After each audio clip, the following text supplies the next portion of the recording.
My name is Manuel, and I'm from Turin, from the Jewish community of Turin. And I think identity is not what you are, but what you do, what you think, what you choose. And nobody choose where to born, or nobody choose his parents. I think a man is defined by his human relations, what he does in his life, you know. I'm Ibrahim Osmani. I'm original from Lebanon, and it's about 20 years that I live in Italy. So, you are? I don't know. What I would like to suggest is another approach to identity lecture.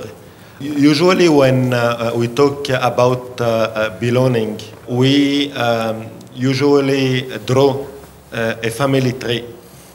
And usually it's vertical. It's the traditional way of representing the identities. What I suggest that the new family tree should be an horizontal one and not a vertical one. And it shouldn't be called family tree, but it should be called belonging tree. And it seems too much more than a social network and not a family tree. And our identity, we define it in the relationship inside this network. So there is no one answer, there is not an absolute answer. It's all relative answers, and I suggest this kind of representation. Thank you. The question always is, am I German or am I Turkish? Am I half? Am I both? Am I nothing? So I'm in a way between the cultures. And for me, I decided I'm both. You don't feel a type of security in your own culture? For example, in your Muslim culture, or in your Jewish culture, or in your football team, or in your language, maybe you feel not very sure in your own territory, isn't it? It's very common for people to find out enemies to create an own identity. So you put outside your identity that is the enemy, and not inside. You don't look at the relation that you have.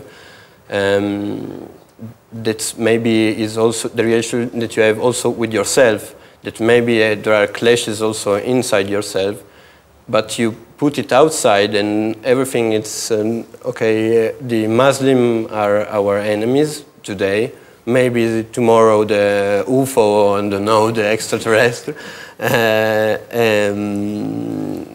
The problem now is to look at people's eyes and try to create a discussion about things, and not just to say everything it's okay, the Jewish community it's a paradise, the Muslim community it's a paradise, also because that's not good to do it also to the outside, to the outside world. I mean,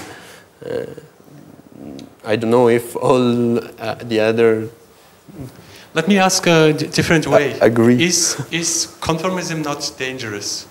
I would say conformism is very, very dangerous, but I would move the point to a different one, because I would say that, for example, connected to my experience and to the experience of the Jewish people, we had a chance to survive until now, since thousands years of history, just because of probably our way of being so close inside, rather than open to the society, such as other people like the Romans or the Egyptians did in the past, which now are not here anymore. So I would say that today we have to face a huge challenge, which is a challenge to survive in our identities. And this challenge is not just for us, but are also for everybody who want to preserve their own identities. But is culture and identity not something dynamic?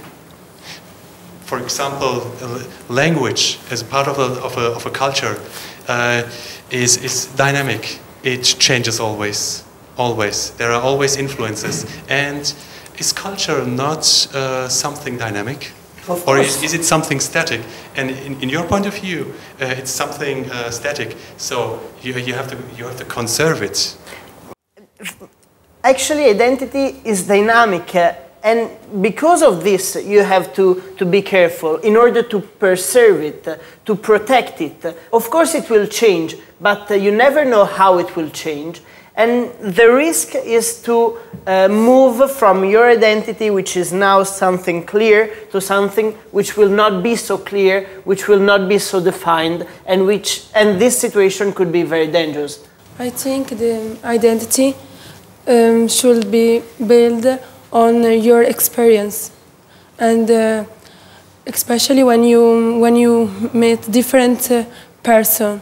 I think when you meet this person, maybe he can help you to understand yourself at the beginning. So my question is, would you defend your identity against dangers? I would say that there's no problem with defending your identity and being open at the same time. I would give an example with the relationship between Bulgarians and Bulgarian Jews. Jews and non-Jews in Bulgaria were living in peace. Non-Jewish people were celebrating the holidays of the Jewish people and vice versa. So it really worked. So there must be a way to make it work again, which doesn't mean losing our identity. Actually, I'm not sure that there is a thing that can be dangerous for the identity, because if I know what I am and I know something about my identity, it can be not destroyed from outside. Because of that, I don't see the reason to defend myself in this way. Certainly, there is influence from outside, but I think that the identity can be changed and is very mobile. But that means that you don't understand Yassin. That means that you don't understand, because for him is something dynamic. I would like to. Yeah, I was going to say that this is diversity, what we're talking about, and there's no reason for trying to be the same person in different time and in different location. Identity is dynamic not only with time, but with location. For example, I was born in Bulgaria. I was living for all my life in Spain. When I was in Spain, I was Bulgarian and Jewish. I was looking forward to go back to Bulgaria to be like all the others. And I went back, and now I'm Jewish there. So again, I'm different than the others. So I think one is all his life somehow feels different than the others. And you will all your life try to understand yourself. I don't think you can say once you get to know yourself or once you find your identity, you will never find it. You will spend all your life looking for it.